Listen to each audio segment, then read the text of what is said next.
네, 오늘도 이렇게 함께 주안에 만날 수 있게 해주셔서 너무 감사합니다.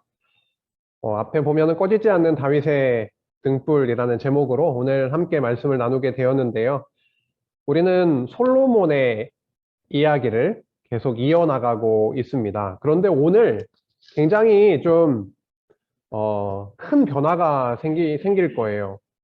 그렇게 부강하고 아주 튼튼하고 풍요롭고 지혜가 넘치고 모든 것들을 다 원하는 대로 건축도 할 수 있었던 그 솔로몬에게 큰 어려움들이 자꾸만 생기기 시작합니다. 그 나라의 미래가 약간 걱정스러울 정도의 상황들이 이어지는데 하나님은 왜 그런 일들을 이어가게 하실까 한번 생각해 보면서, 그리고 다윗에게 세우셨던 그 언약도 머리에 떠올려 보면서 좀 함께 말씀 나누고자 합니다. 지난 시간에 어떠한 말씀을 우리가 살펴보았냐면, 여호와께서 약속하신 대로, 다윗에게 약속하신 대로 어떻게 해요? 솔로몬에게 지혜와 부귀영화를 주셔서 성전도 짓고 왕궁도 건축하였다라고 확인했었죠. 성전은 7년에 걸쳐서 지었고요. 다윗의 왕궁, 솔로몬의 왕궁은 13년에 걸쳐서 20년 동안 건축을 했고요. 그것으로 끝나는 것이 아니었고, 솔로몬이 건축하고자 했던 많은 건축물들이 있었는데요. 그런 것들을 다 아주 성공리에 마치게 되었었죠. 그러나 우리가 지난 시간에 봤던 것처럼 솔로몬은 신명기 17장에 나오는 왕의 규례, 이스라엘의 왕은 이러이러해야 된다라고 여호와께서 명하셨던 그 율법이 있었는데요. 그 율법의 규례를 완전히 다 어기게 됩니다. 그게 솔로몬이었어요. 금, 은, 병거, 마병, 이방 여인들, 여호와 하나님이 아니라 여호와 하나님 그 자리에 금과 은을, 그리고 군사력을, 그리고 이방 여인들을 딱 놓았던 거죠. 그래서 여호와 하나님은 잊고 버리고 그들에게 마음을 빼앗기는 그 솔로몬의 타락의 내용이 지난 시간에 아주 중요한 내용이었습니다. 이렇게 타락을 한 그 솔로몬 그 이후 그 솔로몬의 그 역사는 어떻게 이어져 나갈까요? 오늘 열왕기상 11장 9절에서 43절을 보면은 타락한 이후에 어떻게 하나님께서 그 역사를 이끌어 가시는지를 우리가 볼 수가 있습니다. 다윗의 왕국은 어떻게 될까요? 타락 가운데 타락에 빠진 그 다윗 왕국은 어떻게 될까요? 라고 하는 게 질문이 되겠습니다. 다윗에게 세우신 언약 기억나시죠? 그렇죠? 다윗에게 하나님께서 세우신 언약이 있는데 그 언약은 계속 유지가 될까요? 그런 거죠. 타락을 했는데. 한번 생각해 봅시다. 지금 방금 여러분께 얘기한 그 질문인데요. 여호와 하나님은요, 그 언약 백성이 범죄하게 되면, 타락하게 되면 어떻게 하실까요? 언약이 분명히 있었죠. 솔로몬의 아버지인 다윗에게 언약을 해주셨습니다. 사무엘하 7장 16절 말씀, 우리가 저번에도 많이 외웠던 그런 말씀이 있죠.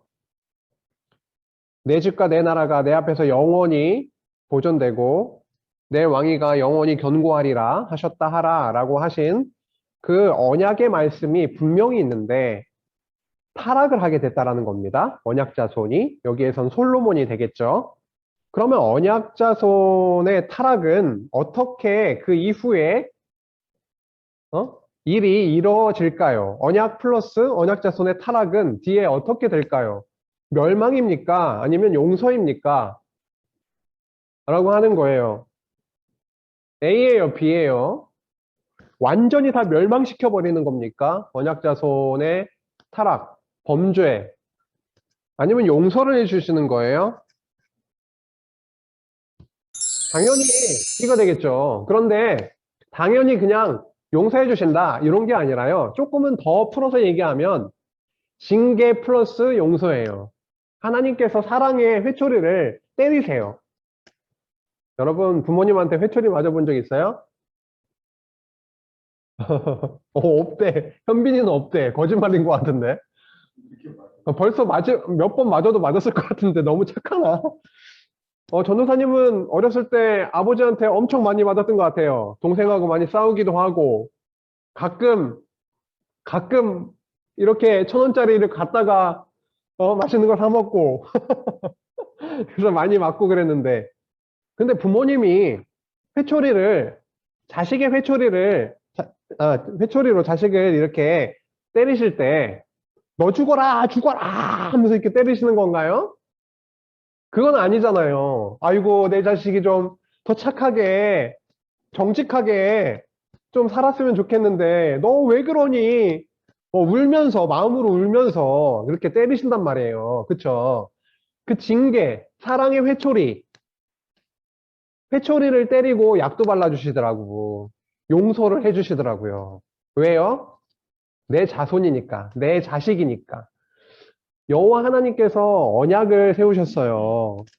너의 나라와 내 왕위가 견고하고 영원히 그렇게 튼튼하게 해주겠다라는 약속을 해주셨는데 그 언약 자손이 범죄했단 말이에요. 그럼 딱 버리나요? 그게 아니에요. 사랑의 매를 때리시지만 결국은 용서해 주신다라고 하는 거죠. 그쵸? 오늘 말씀을 이걸 기반으로 해서 기초로 해서 살펴볼게요. 솔로몬은 여호와께 불순종했습니다. 지난 시간에도 저희가 많이 살펴봤죠. 왼쪽에 지도를 보니까 나라들이 있죠. 암몬, 모압, 에돔, 그쵸? 시돈이라고 하는 저 북쪽에도 있어요. 그런데 솔로몬이 결혼을 하는데 몇 명하고 결혼을 했죠? 100명, 500명, 1000명. 그 중에 뭐예요? 1000명과 함께 결혼을 했잖아요. 근데 그 여인들이 다 이스라엘 사람들이었나요? No, no, no, no. 이스라엘 사람들이 아니었어요. 외국 때 결혼을 했단 말이에요. 근데 시돈, 암몬, 모압, 에돔 각 국에서 왔다고요. 그쵸? 아내들이 와서 결국 솔로몬은 그 여인들이 섬기는 그쵸? 그 여인들이 섬기는 우상을 신을 섬기게 됐다라는 거죠. 가운데 그 소처럼 되어 있고요. 여기 뭔가 불을 막 이렇게 떼네요. 그쵸? 여기 막 아이들을 막 바치고 막 했던 건데 모압의 그모스 신상이래요. 많은 신들을 섬기게 됩니다. 솔로몬이 불순종하게 되죠. 열왕기상 11장 9절에서 10절을 보니까 이렇습니다. 솔로몬이 마음을 휙 돌려버렸어요. 솔로몬이 여호와 하나님을 향한 그 마음이 있었는데요. 그 마음이 휙 돌아서 버렸어요. 어디로요? 우상에게로요. 어디로요? 아내들에게요. 그래서 여호와 하나님을 떠나게 됩니다. 하나님 여호와를 떠났다라고 표현을 하고 있어요. 근데 여호와께서 그에게 진노하시니라. 여호와께서 몇 번 솔로몬에게 나타나셨다라고 되어 있어요? 네, 2번. 언제 나타났는지 여기서 밝히고 있진 않지만 2번씩이나 나타나셔서 너 그러면 안 된다 라고 책망을 하시고 그렇게 분명히 말씀을 하셨죠. 뭐라고요? 다른 신을 따르지 말라라고요. 10절에 보니까 그쵸? 다른 신을 따르지 말라라고 하셨는데 여호와의 명령을 지키지 않았다라고 합니다. 와, 솔로몬처럼 그렇게 지혜롭고 여호와 하나님의 살아계심을 온몸으로 그렇게 받아 누리고 있었던 솔로몬. 그 솔로몬은 이제 어떻게 해요? 하나님께서 그 마음을 붙들어 주시지 않으니까 어떻게 됐어요? 완전히 여호와께 떠나서 여호와의 명령을 지키지 않는 결과로 그렇게 이어지게 됐던 것이죠. 그러면 그 나라는 솔로몬의 그 나라는 앞으로 어떻게 될까요? 여호와 하나님을 섬기지 않고 살아가게 된 솔로몬이 통치하는 그 나라는 앞으로 어떻게 될까요? 그것에 대해서 여호와 하나님께서 먼저 그 일이 일어나기 훨씬 더 전에 어떻게 해요? 그 일이 일어나기 훨씬 더 전에 먼저 너의 나라는 앞으로 이렇게 될 것이다 라고 먼저 말씀하세요. 지금 솔로몬이 통치하는 나라는 반으로 쪼개져 있는 나라가 아니잖아요. 그렇죠? 그런데 앞으로 솔로몬 너의 나라가 다윗에게 너의 아버지 다윗에게 약속한 그 나라가 이제는 어떻게 될 거라고요? 반으로 갈라질 거다. 너의 나라를 반드시 빼앗아서 그렇죠? 빼앗아서 너의 신하에게 줄 거다. 이런 아주 놀라운 예? 두려운 걱정스러운 말씀을 하시는 거예요. 11절에 나오죠.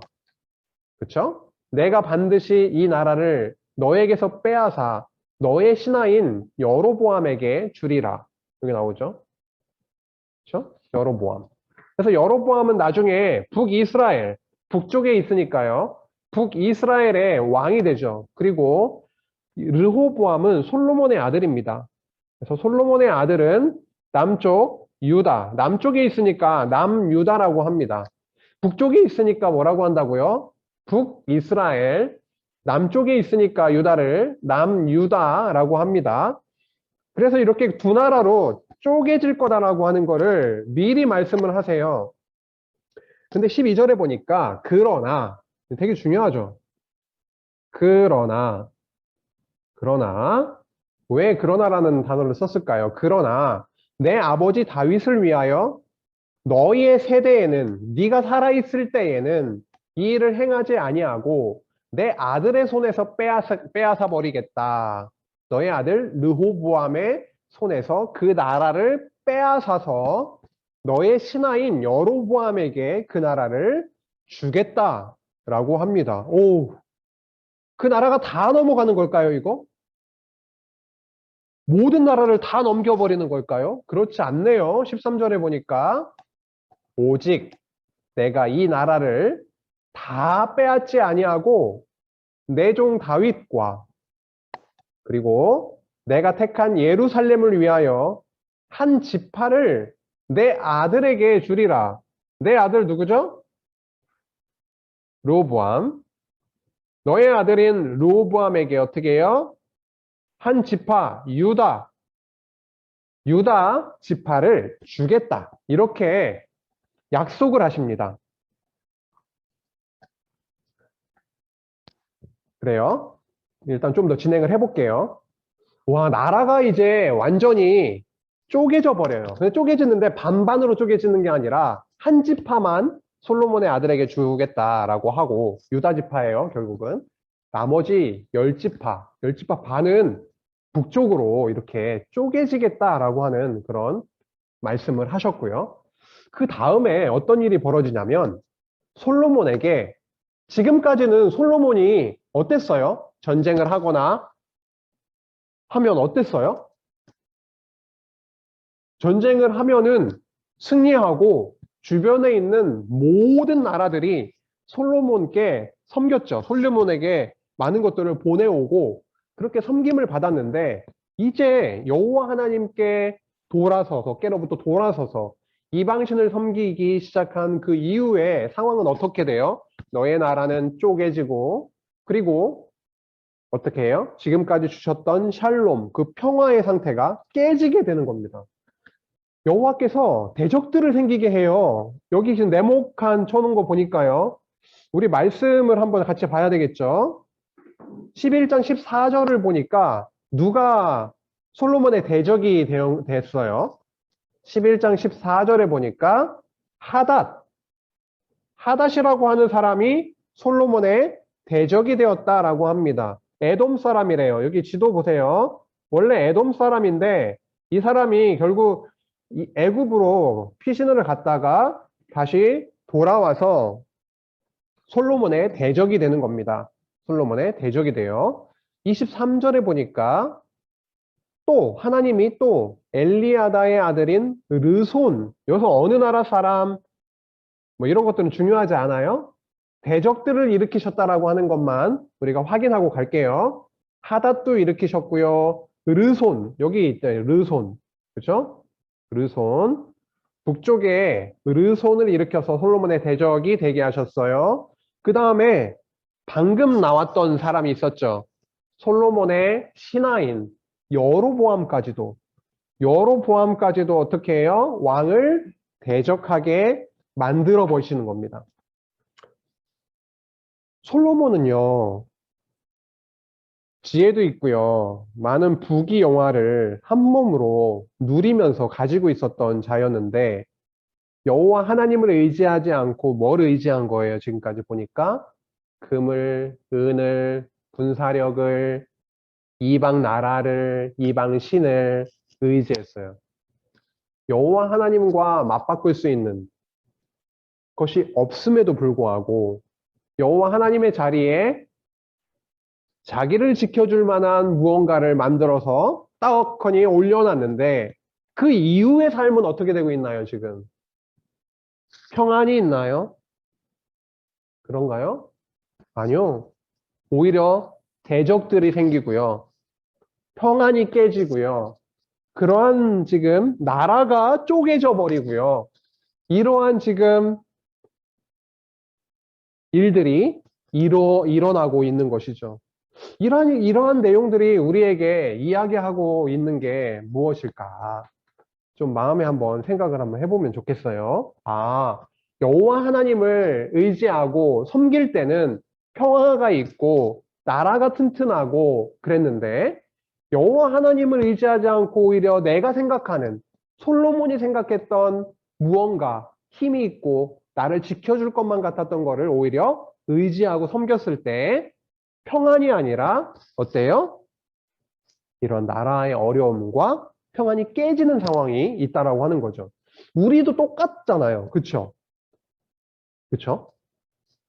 여호와 하나님을 의지하는 게 아니라 우리가 그 이외의 것들을 의지하게 됐을 때 우리에게는 평안과 안정감, 기쁨, 감사 이런 게 우리 안에 넘쳐나는 게 아니라 오히려 어때요? 지금 이러한 대적이 생기고 혼란이 생기고 어려움이 오히려 생기는 것과 한번 연결해서 생각을 해보는 것도 굉장히 좋을 것 같아요. 아까 뭐라고 했어요? 하나님이 너의 나라를 쪼개지게 하겠다. 갈라지게 하겠다. 이렇게 말씀하셨는데요. 그거를 아히야라고 하는 선지자를 통해서 아까 누구에게 떼서 준다 그랬죠? 솔로몬의 신하인 여로보암에게 떼서 준다 그랬는데 아히야 선지자를 누구에게 보낸 거예요? 여로보암에게 보내가지고 하나님이 예언을 하게 합니다. 예언의 내용은 뭐 간단해요. 오른쪽에 그림 보이죠? 어떤 그림 같으세요? 뭔가 천 조각들을 막 잡고 있고, 그렇죠? 누가 선지자 같으세요? 누가 선지자 같아요? 네? 네, 오른쪽이 선지자일 가능성이 아주 높아 보입니다. 그렇죠? 네, 오른쪽 네, 선지자일 건데 왼쪽에는 여로보암으로 보입니다. 뭔가 천 조각을 서로 붙잡고 있고 막 그러네요. 그렇죠? 근데 여로보암이 굉장히 많이 갖고 있네요. 천 조각들을 중에서. 그거를 한번 보면서 오늘 말씀 앞에 내용을 간단하게 설명해 볼게요. 솔로몬의 신하인 느밧의 아들인 여로보암 또한 솔로몬의 대적이 됐다라고 하는 거 아까 확인했고요. 29절로 가니까 선지자 아히야가 등장을 합니다. 누구를 만나죠? 여로보암을 만납니다. 그때에 아히야는요, 새로운 옷, 그렇죠? 아히야 선지자가 새로운 옷을 입고 있었는데요. 그때 두 사람만 들에 있었대요. 근데 갑자기 말이죠. 갑자기 아히야가 자기가 입은 새 옷을 어떻게 해요? 12조각으로 찢어버립니다. 그리고 나서 여로보암에게 뭐라고 얘기하냐면요. 야, 너는 이 12개의 조각 중에서 10조각을 가지라라고 합니다. 이게 무슨 의미일까요? 12조각은 뭘 의미할까요? 이스라엘의 12지파를 의미합니다. 12지파 중에 너는 10지파를 취해라, 가져라 라고 하는 거죠. 이스라엘의 하나님 여호와의 말씀이 내가 이 나라를 솔로몬에서 찢어 빼앗아 여기 나왔네요. 지파 맞네요. 그쵸? 10지파를 너에게 주겠다. 누구요? 여로보암 너에게 주고 오직 내 종 다윗을 위하고 이스라엘 모든 지파 중에서 택한 성읍 예루살렘을 위하여 한 지파를 솔로몬에게 주겠다라고 예언을 하게 합니다. 결국 여로보암은 엄청난 규모의 나라를 가지게 되겠네요. 12지파 중에서 10지파가 가니까요. 왜 그렇게 되냐면요. 여호와 하나님을 버렸거든요. 그리고 이방신들을 섬겼거든요. 그게 33절에 나오는 거고요. 근데 34절에 보니까 그러나 아까도 그러나 나왔었는데 그쵸? 아까도 그러나가 나왔었는데 또 그러나가 나오네요. 나라를 완전히 멸망시키지 않겠다라고 하는 거죠. 그쵸? 그러나 내가 택한 내 종 누구요? 다윗.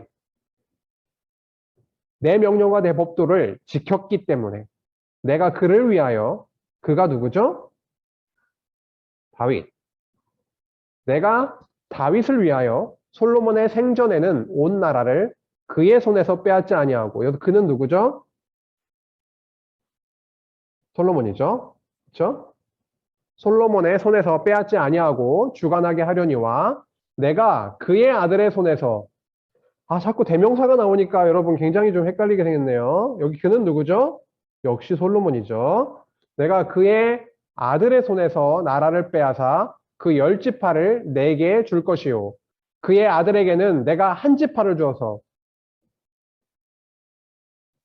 계속 그쵸? 솔로몬의 아들인 르호보암에게는 한 지파를 주어서 내가 거기에 내 이름을 두고자 하여 택한 성읍 예루살렘에서 내 종 다윗이 항상 내 앞에 등불을 가지고 있게 하리라. 내용 파악이 잘 됐는지 모르겠어요. 12조각 중에서 10조각을 여로보암에게 줬습니다. 그러면 그 12조각은 무슨 의미라고 했어요? 이스라엘의 12지파라는 걸 얘기했습니다. 그쵸? 여기 10지파, 지파라고 했으니까요. 그래서 10지파가 여로보암에게 가게 되는 거고요.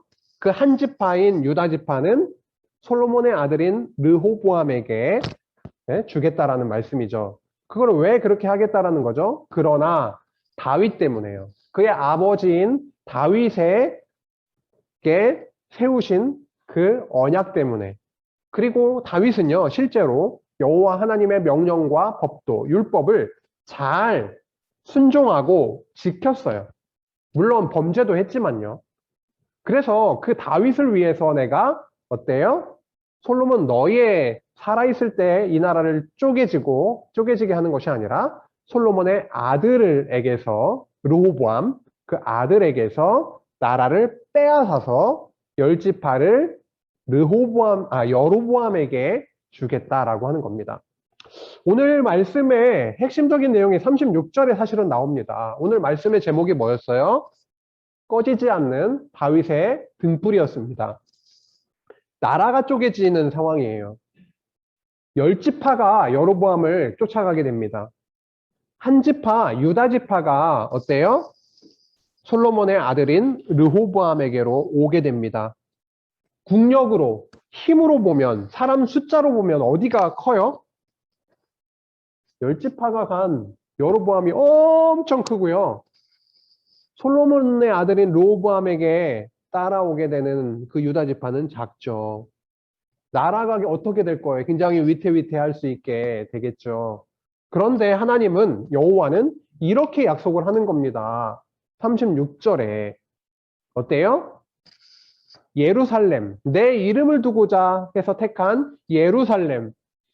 여러분, 예루살렘이 왜 중요할까요? 예루살렘은 뭐가 세워져 있어요?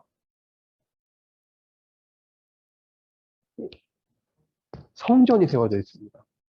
솔로몬이 지은 성전이 예루살렘에 세워져 있습니다. 성전은 성소와 지성소로 되어 있는데 저 안쪽에 있는 게 지성소죠. 지극히 거룩한 장소, 지성소인데 거기에 법궤가 놓여져 있습니다. 여호와 하나님의 이름을 두시는 바로 그곳 예루살렘에 성전이 있어요. 그 예루살렘에서 뭐라고 해요? 내 종 다윗이 항상 내 앞에 등불을 가지고 있게 하리라. 다윗은 죽었어요. 그리고 나서 솔로몬이 왕이 됐어요. 솔로몬의 왕의 아들인 르호보암이 유다지파 르호보암이 왕이 될 거예요. 근데 딱 한 지파만 유다지파만 딱 모아지게 된 거예요. 위태위태해요. 바람이 불면 꺼질 것만 같아요. 그런데 여호와 하나님이 솔로몬에게 뭐라고 약속하는 겁니까? 나라가 쪼개져서 국력으로 보나 숫자로 보나 너무 약해 보이는 남유다라 할지라도 다윗의 등불이 꺼지지 않게 하겠다라고 하는 겁니다. 항상 내 앞에 등불이 있게 하겠다. 너의 아들들이 있게 하겠다. 너의 나라는 망하지 않는다. 내가 이어지게 하겠다. 보호해 주겠다. 왜요? 다윗에게 약속했거든요. 오늘 이 아이야 선지자가 했던 그런 내용들 있잖아요. 그런 내용들을 한번 그림을 한번 그려보면 좋겠어요. 어떤 내용이 있을 수 있을까요? 뭐 33절에 보니까 이방신을 섬기는 거라든지 아니면 뭐예요? 옷을 다 이렇게 찢어가지고 10개를 취하라고 했잖아요. 이런 모습이라든지 다양할 수 있겠죠. 그런 내용들을 이렇게 좀 생각을 하시면서 앞으로 솔로몬의 다윗의 나라가 어떻게 될 것인지 이런 것들, 다윗의 등불이라든지 이런 걸 생각을 하시면서 한번 좀 그려보면 좋겠습니다.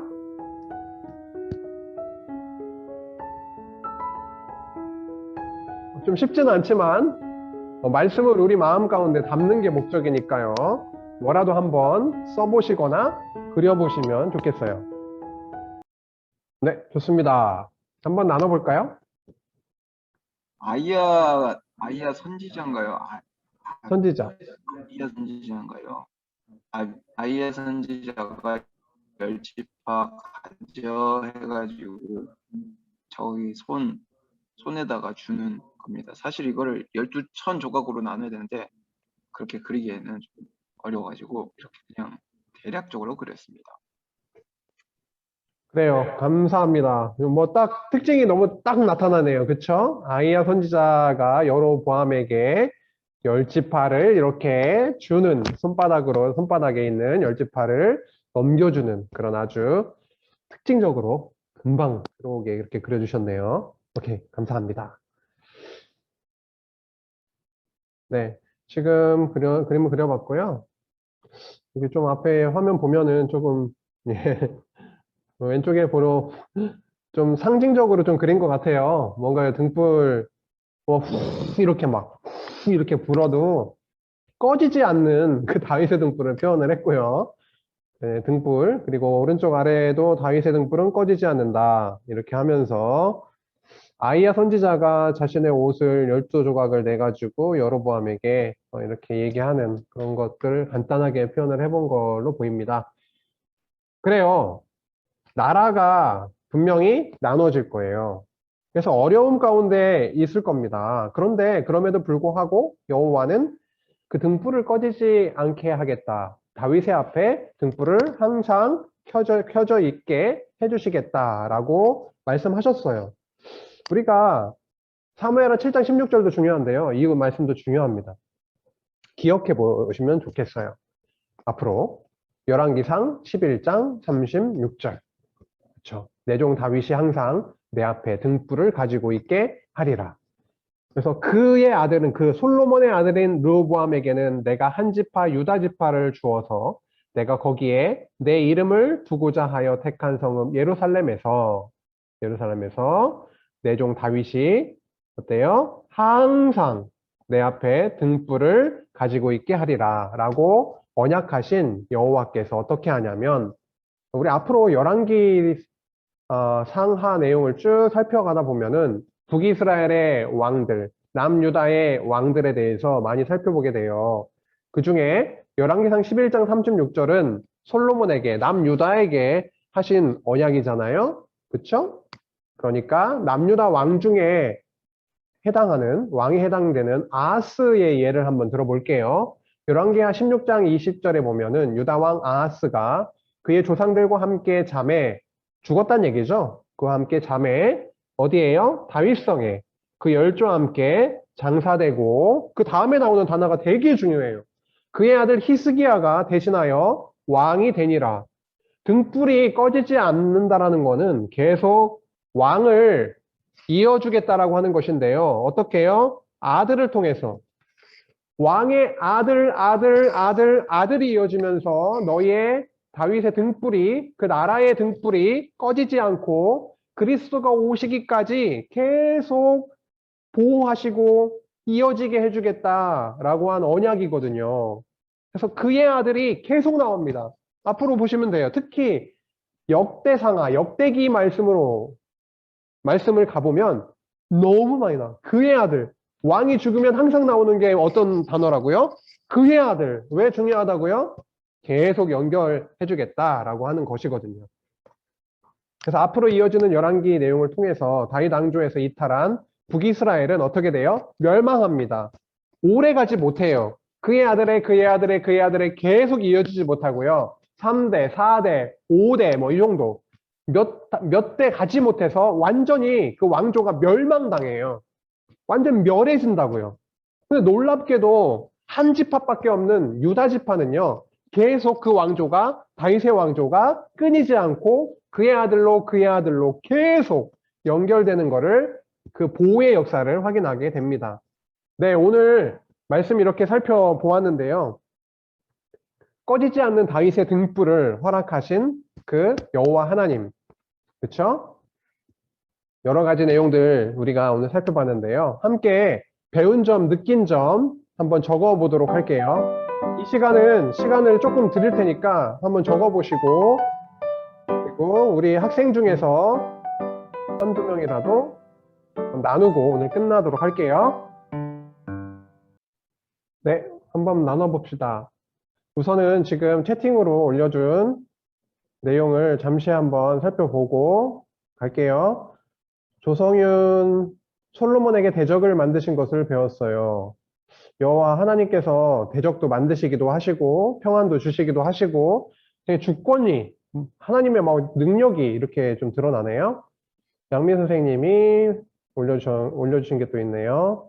하나님은 언약하신 백성의 잘못을 혼내시기는 하지만 다윗의 등불이 꺼지지 않게 영원히 보호하시는 것을 알게 되었어요. 그렇죠. 예. 회초리만 때리시는 게 아니라 위로도 해주시고 보호도 해주시고 그렇죠. 사랑의 회초리입니다. 미워서 죽으라고 때리는 게 아니에요. 사랑의 회초리인 거죠. 깨닫고 여호와 하나님께 돌아올 수 있도록. 그리고 손한희 선생님이 솔로몬이 다른 나라 여자들을 사랑해서 이방 신도 같이 섬기게 됨을 배우게 되었어요. 맞아요. 이방 여인들과 결혼했다라는 것 그 자체가 지금 중요한 게 아니라 그 여인들이 섬기는 신을 또 그렇게 섬기게 된 거. 그런 것이 좀 더 중요하죠. 솔로몬이 1,000명의 아름다운 여인들을 사랑해 보려는 욕심을 느끼게 되었어요. 사람의 욕심이 탐욕이 끝이 없죠. 갖고 싶으면 더 갖고 싶고. 그렇죠?